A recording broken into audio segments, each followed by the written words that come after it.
Usa ka pagtuo, usa ka tingog, usa ka katawhan.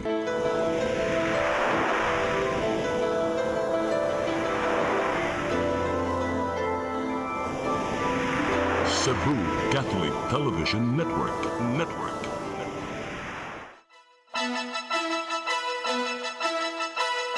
Uluhan sa mga balita sa Sayri 47. Online extremist group 764 gituwa ang nalambigit sa pagpamusil sa tungaan sa dakbayan sa Tacloban. Office of Civil Defense 7 may pahimbangno. Mga nasinating pag-uwan sa Kabisayan, dili ang ngayang kakumpiyansahan. Mga electric tricycle kun e-trike, posibleng tugtan sa syudad sa Mandaue. Traffic enforcers sa Cebu City Transportation Office nabanggaan og SUV samtang nagman sa trapiko. Sugbo, Kabisayan ug Mindanao, Pilipinas ug katawhan kutos maabot atong Sibya sa tibuok kalibutan maayong hapon. Live kita karon sa CCTN Channel 47 ug kini ang tulumanon sa nag-unang kasayuran nga angay natong masayran. Sa nga ni Attorney Danica Caballes Tikling, ako si Dennis Tabar ug kini ang Sayri 47.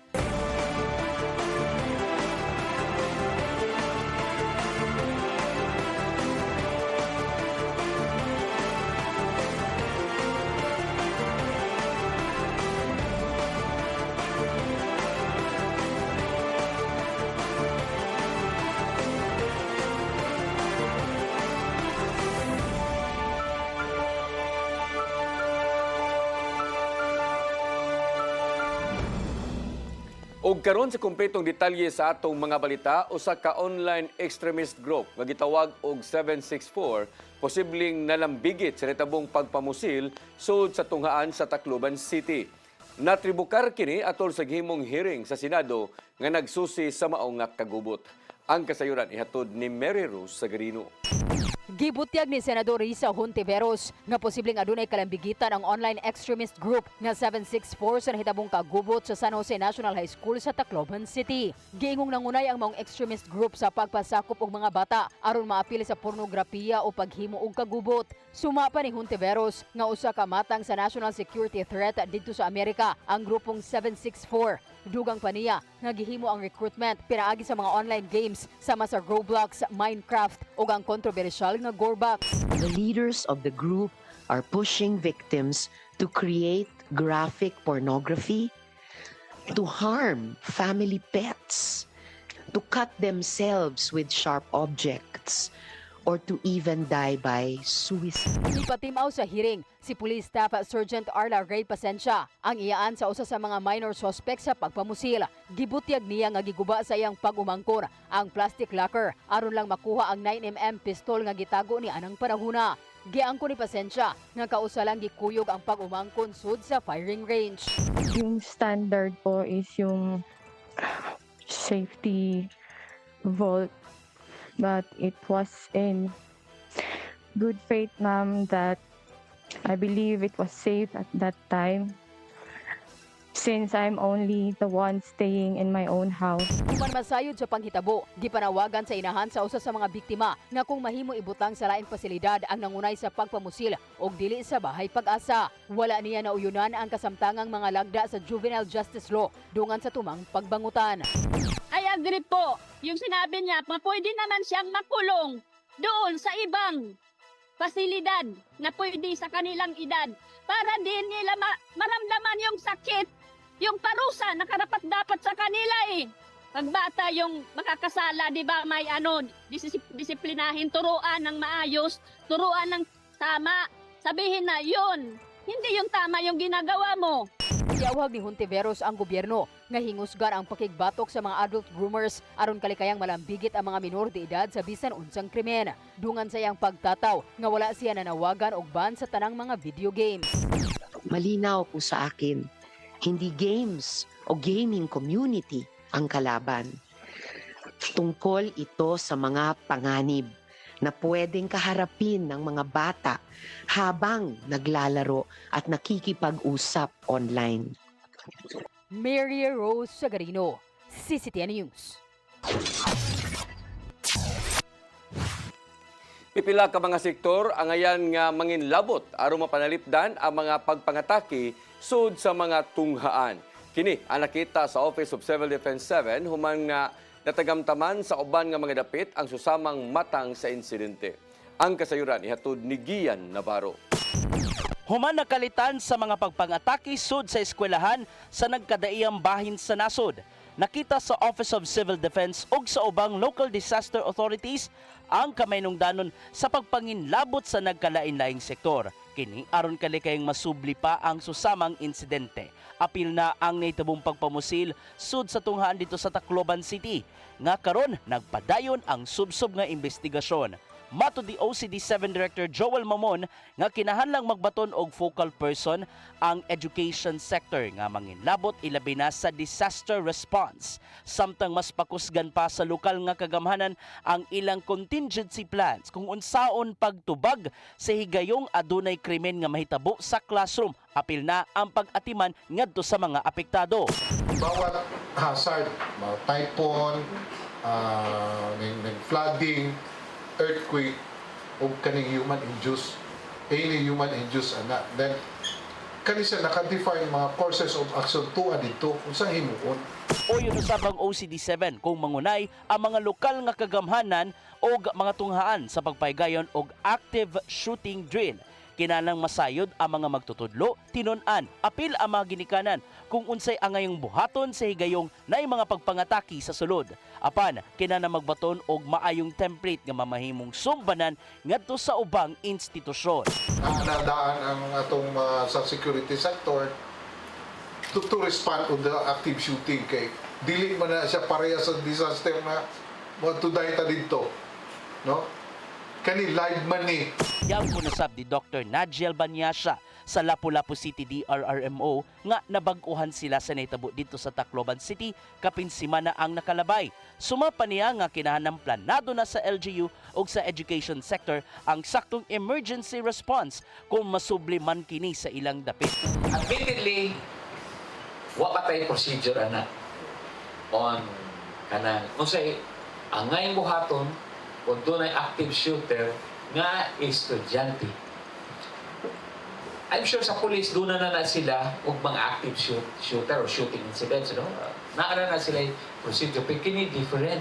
Gitambagan sa OCD7 ang publiko nga mas mayong isiguro ang kaluwasan sa kaugalingon kung galing maabtan man sa mga pagpamusil. Nakaandam usabang hotline sa PNP og ubang disaster authorities aron katawagan alang na sa mas paspas nga pagresponde og pagsalbar sa ubang kinabuhi. Secure yourself. You have to cover ourselves. Kay our body is kuan na good. Lawas ra. This is not, we are not robots and metals. We have to secure. Forget about the tendency of makimarites na kung isa to. Ian Navarro, CCTN News.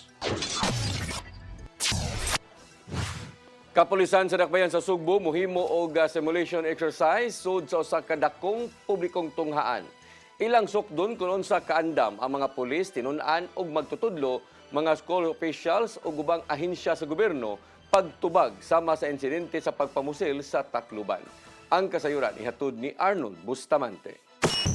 Nagtagbo na itong nagsimana dito sa Cebu City Hall ang mga opisyal sa kapulisan sa Sudeste Sugbo, Department of Education, Commission on Higher Education CONCHED, Cebu City Mayor Nestor Archibal, lakip na si Konsehal Paul Labra, aron disgutan ang pagpatuman sa seguridad sa mga tunghaan, subay sa natabong insidente sa pagpamusil sa eskwelahan sa Dakbayan sa Tacloban, ngami kadasog tulo ka mga tinunan ug miangol usab og dulan sa 20 ka mga tao. Mato ni Police Lieutenant Colonel Franco Rudolph Oriol, ang Deputy City Director for Administration sa Cebu City Police Office, nga usa silang planuhan mao ang paghimog simulation exercises din ang senaryo mao ang sama sa Netabos Tacloban.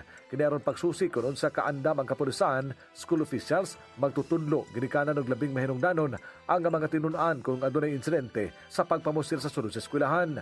Ning maong pagbansay matudloan ang mga estudyante kung unsay una nilang gabuhaton nga marikayan nga mabiktima sila sa krimen.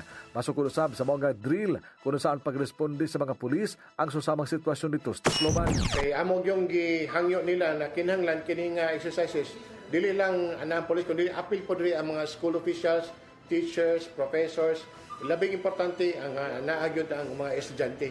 Kaya sila gyud ang pinaka-vital or player dinhi sa maong exercise, no, para makita nato ang atong coordination, ang police response, aron mas masiguro nato nga dili mahitabo dinhi sa siyudad sa Cebu ang nahitabo sa atong silingan nga probinsya. Inugan Yuriol nga gipakatap na nila sa tanang nga publiko ug pribadong tunghaan ang ilang nga police hotline nga mahimong matawgan kung dunay emergency sa sulod sa eskwelahan. Pinaagi nini kung dunay motawag sa maong nga mga hotline, dinay mahimawaan kung unsa ka epektibo ang pagresponde sa mga pulis kung pila ni ka minutos nga maabot. Atol sa maong nga drill, dunay mabati nga mga buto-buto ang mga bata ug dinhi na mosulod ang unang himuon sa mga magtutudlo kadali magpanik ang mga tinun-an. Kini sama sa dali nga pagsira sa pultahan sa classrooms samtang wala pa maabot ang mga pulis nga may responde. Gawa sa mga pulis mapinusab sa pagresponde ang mga personnel sa Bureau of Fire, Cebu City Disaster Risk Reduction Management Office o ubang agency sa gobyerno. Ugali na yung mga susama nga mga incident like sa active shooting sa eskwelahan, atong gitanaw nga ni ang emergency hotline numbers na matawagan, na pwedeng matawagan sa mga school authorities, ang ilang security, ilang mga school authorities kung asa sila dapat tawag, and then tanawon na to ang police response kung pila ka minuto maabot ang mga units sa Cebu City Police Office ngato sa mga eskwelahan. O tanawon na to kung sa buhaton sa mga teachers, sa mga estudyante, kung ana ay mga buto-buton nila na madungo. Doon na napilian ang CCPO kung unsa nga tunghaan ipaubos nila sa simulation exercises, apan dili lang una nila kiniibutyag. Gawas nini gipaligon pa nila pag-ayo ang seguridad sa mga eskwelahan pinagi sa pagsusi sa mga bag sa mga tinun-an. Gipahibaw ni Oriol nga ang kagamanan sa siyudad sa Sugbo manghatag kinig nga mga metal detector sa mga security personnel sa matag school campus. Pinaagi nini mapanambo pa pagmaayo ang paghatag sa seguridad og mahimuan kung doon ay mga estudyante nga magdala og hinagiban sa ilang tagsa-tagsa ka mga bag. Arnold Bustamante, CCTV News. Gikabalak-an ni Dumanhog Mayor Gungun Hika ang nagkahinay nga performance sa mga tinun-an maong gipatuman ang smartphone ban sa mga tunghaan diha sa iyang lungsod. Gipanalipdan niya ang mao nga mando human nga nakaangkon og pagsaway sa uban nga mga tawo ug pagduda sa uban nga mga institusyon. Matod ni Hika nga naglisod na sa pagsabot ang mga estudyante sa mga leksyon isip resulta sa mga hagit nga giatubang sa education system. Nahukman sa mayor nga sugdan karong Agosto ang istriktong pagpatuman sa smartphone ban human sila nagsabot sa mga school heads o district supervisors. Gitataw ni Hika nga way labot ang maong ban sa mga keypad o analog nga cellphone nga mahimong magamit kung adunay emergency.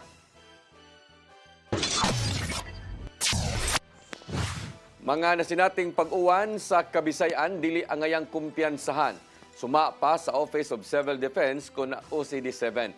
Mipahinumdom ang Regional Director sa publiko nga isiguro ang tanang panahon sa tukmang nga kaluwasan. Ang kasayuran ihatod ni Gian Navarro. Gitaho sa Pag-asa Visayas nga nasinati sa nang agi mga adlaw ang mga pagpanguwan tungod sa hanging habagat o southwest monsoon. Sa weather forecast adlaw, mipaymangno ang State Weather Bureau nga magbantay sa mga pag-uwan nga moresulta sa kalit nga pagbaha o pagdahili sa yuta. Hinungdan nga gitahasan ang Office of Civil Defense 7 nga magpabiling alerto alang sa mamahimong epekto sa kusog nga uwan ngadto sa mga bukirang dapit o kasapaan. Matod sa Regional Director nilang si Joel Mamon nga kanunay ang monitoring sa mga local DRRMOs sa higayong matagamtaman ang bating lakat sa panahon. Dili ta permi i-insist nato nga wala lang baha, annual lang man. But I encourage everyone na they have to transfer. Kung critical man na, kay balo mamukong mag-bar down na ng kilid sa suba, dapat bubalhin na pa. Isip leksyon gikan sa nang aging mga bagyo sa miaging tuig. Mas gingusgan sa disaster authorities ang pagsalbar sa kaugalingon o sa mga kaubanan. Giawhag ni Mamon ang publiko nga magmonitor pirmi sa mga abiso gikan sa Pag-asa o sa local authorities aron kapangandaman ang posibleng pagpamakwit kung masinati man ang grabing pag-uwan. Gidasig usab diha ang uban nga kung mahimo mangita og laing luwas nga kapuy-an nga layo sa risgo gikan sa baha ug landslide. Kini aron masiguro ang tumang kaluwasan ilabi na sa mga kaubanan ug mga kabtangan sa panimay. I encourage also na maminaw po sa atong mga radyo, sa atong TV, tanaw, latest publication sa Pag-asa kay maganda atong ang atong guide para sa atong preparasyon. Ian Navarro, CCTN News. Mosunod, mga electric tricycle kon e-trike posibleng tugtan sa syudad sa Mandaue. Kana og daghan pa mga balita sa pagbalik sa Sayri 47.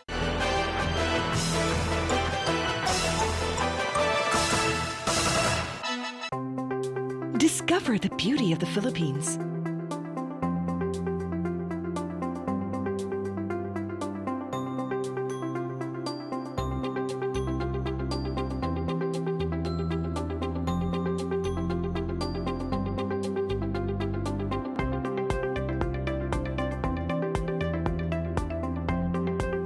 With Philippine Airlines, the country's flag carrier.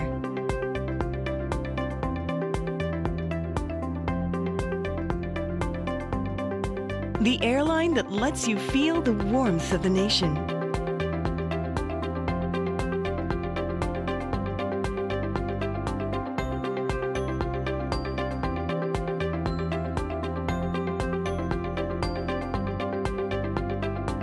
Mabuhay!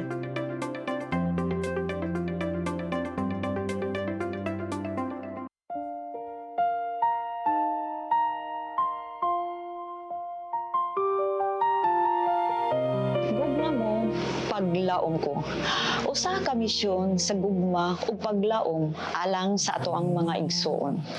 Nga halos nawad na og pagtuo sa ilang kaugmaon. Daghan kanila ang nag-antos sa kalisod ug kasakit. Apan pinaagi sa gugma sa Ginoo, atong gipakita nga adunay mga tawo nga anda mutabang sa mupadayon ug paghatag ug paglaom. Ang tinuod nga gugma walay pili, bata man, tigulang, pobre man o adunahan. Bisan pa sa mga mananap nga nagkinahanglan o galuoy o pag-atiman. Kutob sa atong mahimo, magtinabangay kita sa paghatag o kahayag sa ilahang kinabuhi. Busa, mga igsoon, hinahot nga ablihan nato ang atong kasing-kasing sa pagtabang sa uban. Ang inyong gamay nga tabang mahimo ng dako nga paglaom alang sa nanginhanglan. Kamo mahimong instrumento sa gugma o panalangin sa Ginoo. Kini ang programa nga Gugma Mo, Paglaom Ko. Daghang salamat ang inyong alagad si Miss J.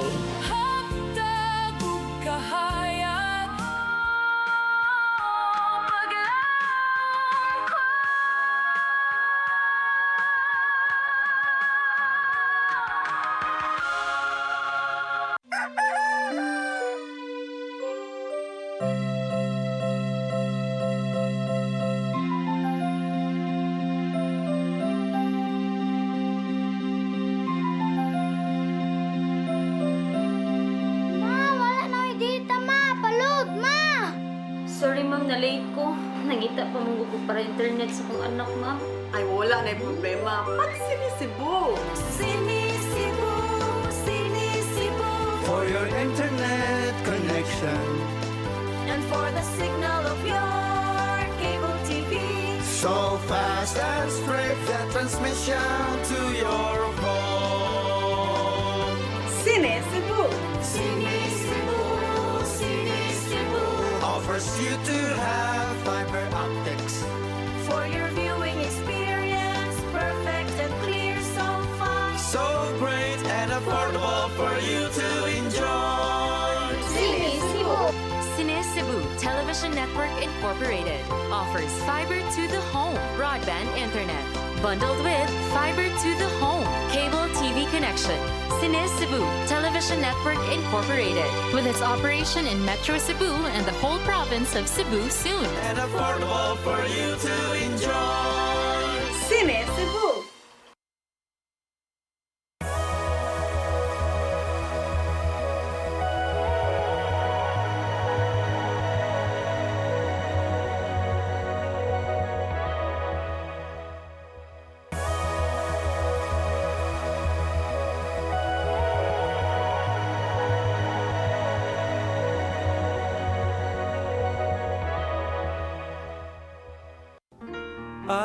am the God that healeth thee.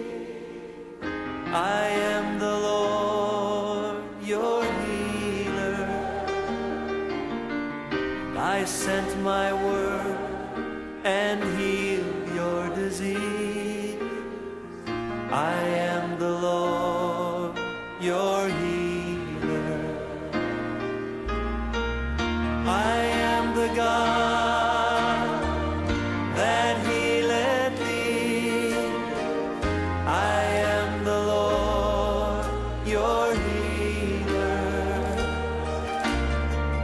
I sent my word and healed your disease. I am the Lord, your healer. I am the God that healeth thee. I am the Lord, your healer. I sent my word and healed your disease. I am the Lord, your healer. I am the God that healeth thee. I am the Lord, your healer. Ang kinabuhi, puno sa hagit. Sugpil na ka, Dri, ha? Ay, paginarte! Dita ka! Puno sa pangutana. Bata pa gani ka kayo? Nagpuyab-puyab na ka? Kinsa man ang masakitin nato din ay karon ha, kinsa! Kung sibuti mo'y pasabot, Daddy. Puno sa luha. Pagpili pa, ako nga imong anak o kanay imong mga babae. Kasuko. Yung nananado pa. Ano itang kalipapa? Apan bisan mangit-ngit pa ang imong kalibutan, aduna pa'y nagpahiping kahayag. Aduna ka pa'y kasumbungan. Mga laman, hanap na. Dear Tatay, Tunog na unlod na. Nganong handungon man. Waylaing pagi aron masabtan nato ang Biblia. Kinanglan nga doon natay relasyon kang Jesus. Hangtod sa layan natong panaguban, daghang salamat. Shalom. Tunog na unlod na.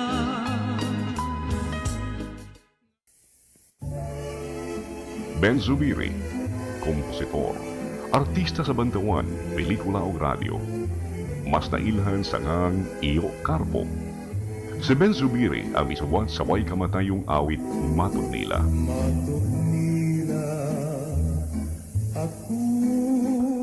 Alang sa uban, ang Matod Nila usa ka cultural anthem sa mga Cebuano. Kawas sa Matod Nila, si Ben Zubiri usab ang misuwat sa mga immortal nga awit sama sa ikaduhang bathala, Alma Bonita, ang palad ng buot, gugmang gibati ko, pasayawa kuday. Si Ben Zubiri namatay niya atong 1969. Apan ang iyangan, buhi kanunay sa kasing-kasing sa mga taong padayong nag-awit sa iyang mga komposisyon. Ben Zubiri, garbo sa Subo. Subo ano ni? Sa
Balik sa ato mga balita, mga electric tricycle kon e-trike posibleng tugtan na sa syudad sa Mandawi apan magdepende sa klase nga nisubay sa kategorya sa public utility vehicle. Ang kasayuran ihatod ni Mary Rose Sagarino.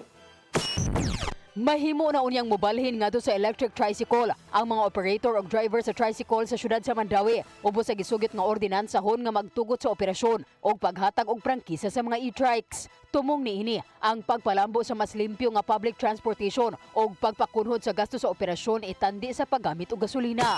Ubay-ubay na po nga mga lugar sa Pilipinas nga naggamit na og e-trikes. In fact, major cities in Metro Manila, e-trikes nila igamit nila. So mga nga kanang atong gibuhat para makatabang sa kaning mga operator nga ganahan mo shift ng e-trikes na natayo din sa na. Kaya ang authority manggod mo regulate sa mga e-trikes o tricycles, public utility tricycle, local government man. Gipasabot niya nga dili apil sa ordinansahon ang gagmay nga e-bike nga sagad nga gi-impound sa kadalanan. Ang e-trike, ang motor bitaw ang gamiton, L3 ug L4 na classification na sa LTO. So tungod mo sa kanang importante kusgan ba kay mosakay ana 4 to 5 kana passengers ba yan. So mo na ang importante.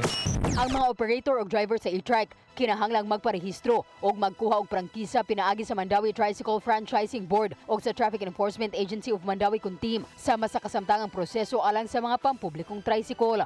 Gihimugatan ni Fortuna nga ang maong lakang voluntaryo o alang lang sa mga gustong mobalhin ngadto sa electric units. Arin lang ko dire. Bahala nagmahal ng gasolina ron. Kay total. Wa man ko magabang. Pag gusto naman lang ko niya, hindi naman sa kumakatrabaho og lain. Napasar na ang ordinansahon sa unang pagbasa sa sesyon sa konseho ug mopaubos pa kini sa ikaduha ug ikatulong pagbasa. Dugang pa ni Fortuna nga girekomendar usab niya ang pagbutang og charging station pinaagi sa pakigtambayayong sa pribadong sektor aron masuportahan ang pagbalhin ngadto sa electric public transport sa syudad. Mary Rose Sagarino, CCTN News. Mulapas na sa 72,000 ka mga driver sa Central Visayas ang nakadawat og mga cash relief assistance gikan sa Department of Social Welfare and Development 7. Kadaghanan sa mga nakadawat mao ang mga tricycle drivers diin anaa sila sa kapin 36,000. Lakip na ang ihap sa kapin 3,300 ka mga TNVS drivers, 11,000 ka mga delivery riders ug 16,000 ka mga motorcycle taxi drivers. As of June 21, nakahatag na ang DSWD og 362.4 million pesos nga hinabang ngadto sa mga driver. Subay kini sa tinguha sa ahensya nga himuong hapsay ang pagpanghatag nga tabang pinaagi sa masayon nga proseso. Kampo ni Senador Alan Peter Cayetano mihangyo karon sa Korte Suprema nga hukman ang sesyon sa Senado niadtong Hunyo 3. Gikabalak-an niya nga mapiktuhan ang integridad sa Senado kung madilatarman ang desisyon sa dili pa magsugod ang impeachment trial. Ang kasayuran ihatod ni Gian Navarro. Giaghat sa kampo nilang Senador Alan Peter Cayetano ang Korte Suprema nga hukman dayon ang nahimong sesyon sa Senado niadtong Hunyo 3. Matod sa gidusong manifestation ngadto sa labing taas ka korte, buot ti Cayetano nga himuong null and void ang gihulagway niyang walay klarong sesyon. Base sa 19 kapanid nga manifestation ug motion, gi-question usab dilang Cayetano og mga kaalyadong senador ang nimong pagtudlo kang Senador Sherwin Gatchalian isip Senate President ato silang special session. Ilabi na nga nakita nila nga wa mi pagawas og desisyon among korte kung moot and academic ba ang giduso nilang motion. Mong gipainomduman nilang Cayetano ang Korte Suprema nga hukman ang nimong sesyon kung nakabot ba ang quorum o makiangayon ba ang pag-ilis sa mga committee leaders. Dugang pa sa kanhi Senate President nga posibleng maapektuhan ang integridad sa Senado kung dili man masulbad ang maong motion sa di pa mahitabo ang impeachment trial kang Vice Presidente Sara Duterte sunod semana. Gitataw usab di Cayetano nga way labot sa petisyon kung kinsa man ang adunay kontrol karon sa Senado. Kung mahinumduman, unang gidawat ni Senate President Cayetano ang kapalaran niya human nakuha ang 13 ka mga senador nga maglangkob sa bag-ong mayorya nga gikinahanglan aron mapilian nila si Gatchalian og panguluhan ang Senado niadtong Hunyo 16. Gian Navarro, CCTN News. Giawhag ni Konsel Dave Tumulak si Mayor Nestor Archibald nga magbaton og usa ka konsultant nga musubay sa katukuran sa Cebu City Medical Center building. Dako ang pagtuo sa opisyal nga pinaagi sa pagkuha og independent project management consultant, mas makasubay siya sa dagan sa pagtrabaho sa tambalanan. Ilabi na nga gikabalak-an niya nga maapektuhan ang healthcare system sa syudad tungod kay way kahumanan ang pagtukod sa CCMC building. Gitataw ni Tumulak nga usa lang kini ka profesional nga matang sa pagsulbad. Giduso niya ang mao nga hangyo atol sa regular nga sesyon sa konseho o gikatingalahan kini kung gikatingalahan kini sa mga kaubanan.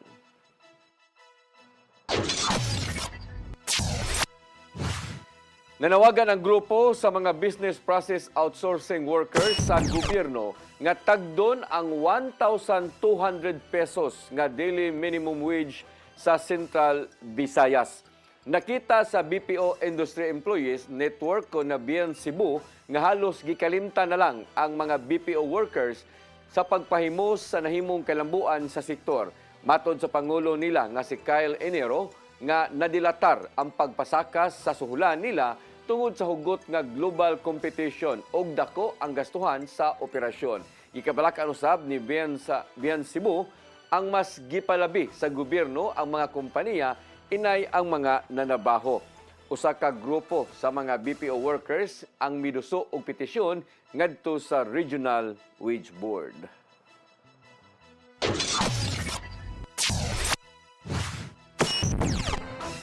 Mosunod, traffic enforcer sa Cebu City Transportation Office nabanggaan og SUV samtang nagman sa trapiko.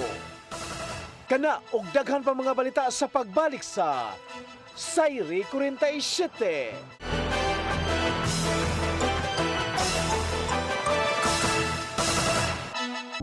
Ito po ang programa na hatid sa inyo ng OzoneMed Wellness Clinic kung saan ibabahagi ng mga doktor ang kanilang kaalamang medikal tungkol sa inyong kalusugan. Minsan nami-misdiagnose, ovarian pala yun, pero ang presentation parang appendicitis. No?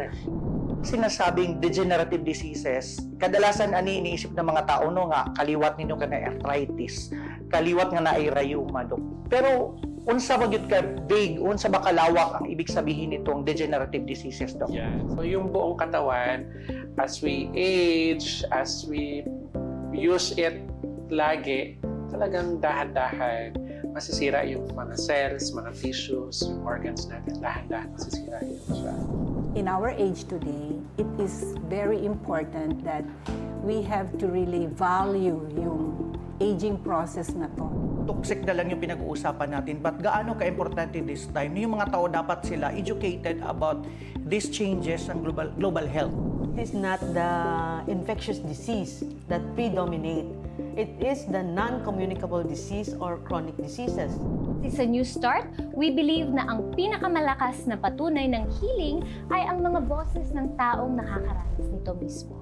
Tinignan ng OB, sabi niya, cervical cancer daw. Inisip ko ang Panginoon, hindi naman ako pababayaan. Di ba sabi niya, by His stripes, I am healed. OzoneMed Wellness Clinic New Start. Mapapanood every Saturday, 8 to 9 a.m. Og ang replay airing matag Miyerkules 1:00 hangtod 2:00 sa hapon. Dinhilang sa CCTN Channel 47.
nga tigulang og hubakon.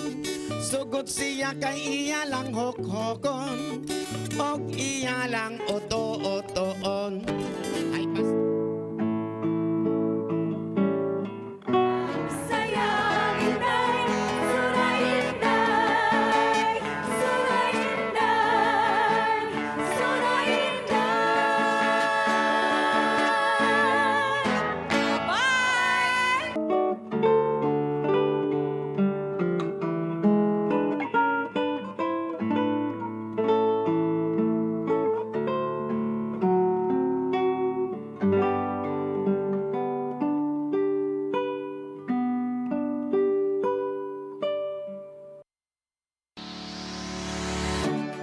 Looking for the best internet deals in Negros Oriental? Field Products Negros is here to bring you fast, reliable, and affordable internet with plans made just for you.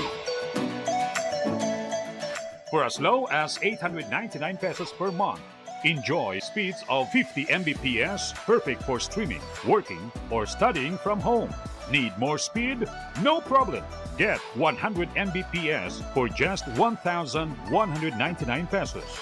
150 Mbps for only 1,499 pesos, or our fastest plan, 400 Mbps for just 2,399 pesos per month. Plus, you can add over 100 cable TV channels to your internet plan for just an additional 100 pesos per month. That's entertainment and lightning fast internet all in one. Enjoy no installation fees and start today with a 1,000 peso customer deposit. Call us now or visit our website to sign up with the Field Products Negros. You get internet that's affordable, reliable, and local. Field Products Negros, bringing you closer, faster. Call us at 0917-631-5240 or visit our website www.fieldproductsnegros.net or our Facebook page, Field Products Dumaguete. Subscribe now. your song, Your music. your listening pleasure. Sing it, Cebu! And if I don't need you, This, my darling, I've been told. Jody was the girl who lived next door. I've known her, I guess, 10 years or more. saving kisses just for you. Yes! You got me jumping like a crazy clown. And I go feature what you put him down. Since I kiss me, let me live so wide. The things that bothers me is living like you find. Hey, hey, set me free.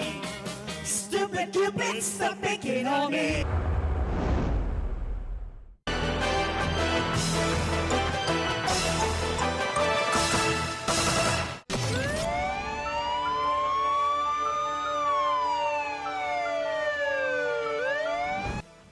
Balik sa ato mga balita, traffic enforcers sa Cebu City Transportation Office nga nagman sa trapiko sa Dan Iscario, Corner Osmeña Boulevard, hapit Malataye sa ligid sa SUV. Kinihuman nga kalit midagan ang sakyanan, bisan o gisenyasan nga muhunong ang kasayuran. Ihatod ni Arnold Bustamante. Sa kuha sa CCTV camera, makita ang paghuot sa mga sakyanan sa Dalan Iscario, Corner Osmeña Boulevard at tuwangan sa Provincial Capitol. Pasado alas 8 ganin ng buntag, si Giovanni Verano, sakop sa Cebu City Transportation Office, migiya sa mga sakyanan at hindi musamot ang build-up sa traffic sa Dalan Iscario ug samtang iyang gipahunong ang usa ka puti nga SUV, mitalikod siya aron iyang sinyasan ang mga sakyanan nga naa sa Osmeña Boulevard nga mugo paingon sa Very Street. Apan kalit lang siya nga gidumbol sa puti nga SUV nga may resulta sa iyang pagkatumba sa sementado nga karsada ug dayong ligid aron dili maratayan sa ligid sa sakyanan. Matud niya nga kung wala pa siya muligid, dako ang posibilidad nga magrabihan ang iyang angol. Awas man ang Iscario, so ako siyang gipapahunong para di mapa-intersection ba, di ma-block ba. Ihunong man siya. So pag hunong niya, ni forward ko kay ako panungon ang sunod ng sakyanan. Yung panty mo nagkalit, may patabunal na ko. Paglingin ako, ligid mo gigapadong na ko, mutong niligid ko. Ako kamot mo inabtan. Tungod kay wala mohunong ang maong SUV nga nakaligi sa traffic enforcer o sa parking boy, ang migukod niini o gagibabagan ang sakinan dunga sa pagpahibaw sa driver nga nakaligis kini. Mato ni Ariel Daan nga naluoy siya sa biktima nga may nakahatag niya kaisog nga guknon ang nakaligis niini. Gana na siya sa kuan ba sa kuningan ba? Itong gana. Padaw na ana siya wisol, nga wag siya bunot kay padayon na bunot kaligsan siya. Kaligsan siya sa kana sa wisol. Onya. Bunot man kaligsan siya bunot. Tuwad siya. Ito gukod siya dito. Ang driver sa SUV siyang bahin miangkon nga wala siya makabantay nga nakaligis siya og tawo. Mato niya nga gikan siya sa lutupan sa dakbayan sa Toledo ug paingon siya sa Kapitolyo aron moasikaso siyang titulo sa yuta. Nagdumili na siya nga magpakuhag hulagway sa media apan ang gipasaling nga iyang abagahon ang gastos tambalanan sa mga traffic enforcer nga iyang nadasmagan. Samtang ang pangulo sa CCTO nga si Raquel Arce nga nasayod sa hitabo tinguha nga makikita sa parking boy nga mitabang sa pagukod sa SUV aron mahatagan kinig pasidungog. Arnold Bustamante, CCTN News. Mga lokalidad sa probinsya sa Sugbo girekomendahan sa pagsusi sa building code. Kini aron masiguro nga lig-on ang mga estruktura ug edipisyo nga posibleng maapektuhan panahon sa mga high intensity nga linog sa Sugbo. Ang kasayuran ihatod ni RV Veloso. Giawhag sa kagamhanan sa probinsya sa Sugbo ang moabot sa 10 ka mga lokal nga kagamhanan nga mohimo og assessment kay namiligro kini sa high magnitude nga linog. Kini nga lakang gihimo sa kagamhanan aron nga masiguro ang structural integrity sa mga pampubliko ug pribadong mga edipisyo sa probinsya. Kini taliwa sa hulga sa di matag-an nga kalamidad. Ang maong rekomendasyon gipadayag subay sa gihimong mga pagtuon sa Department of Science and Technology, Philippine Institute of Volcanology and Seismology, kun DOST PHIVOLCS. Gamit ang Earthquake Impact Assessment Module, pinaagi sab sa specialized component sa Rapid Earthquake Damage Assessment System kun REDAS nga gidevelop sa PHIVOLCS. Mihimo sila og simulation sa posibleng dali maigo sa linog ug sa mahimong posibleng kadaot niini.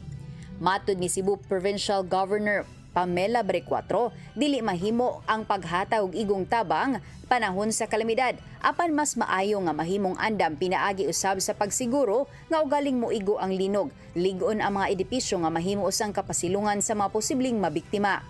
Lakip sa gisusi karon sa PHIVOLCS ang South Cebu Fault ug Central Cebu Fault nga gikahadlukan usab nga magdala og dakong kadaot. Subay ni ini mohimo sab og lakang ang Kapitolyo sa pagsusi pag-usab sa building code aron nga masiguro nga ni comply ang mga lokalidad sa pagsiguro sa kalig-on sa ilang mga edipisyo sa probinsya. RV Veloso, CCTN News.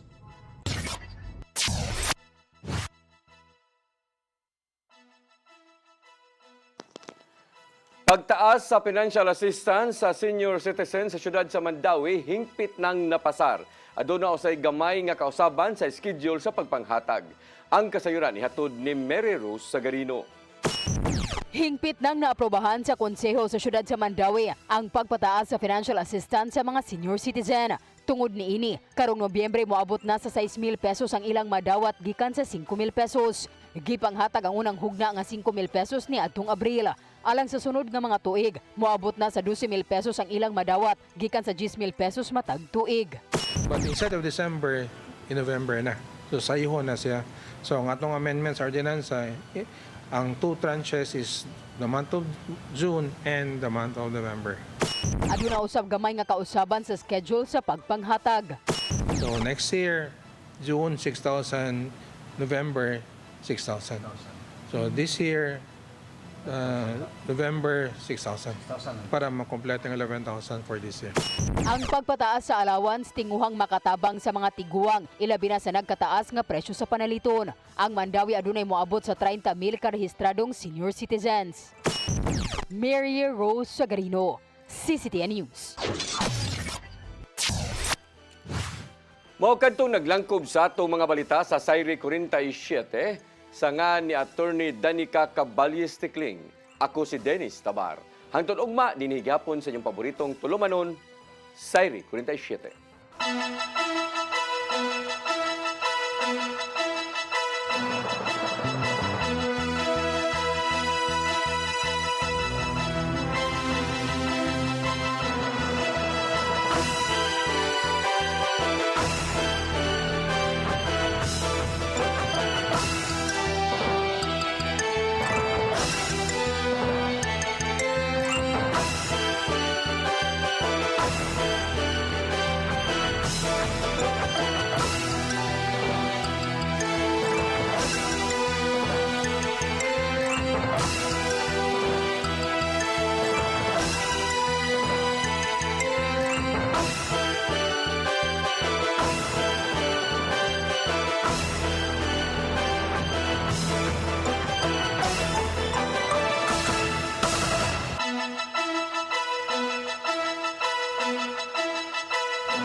Ang kinabuhi puno sa hagit. Sugpil na ka, Dri, ha? Ay, paginarte! Pagdita ka!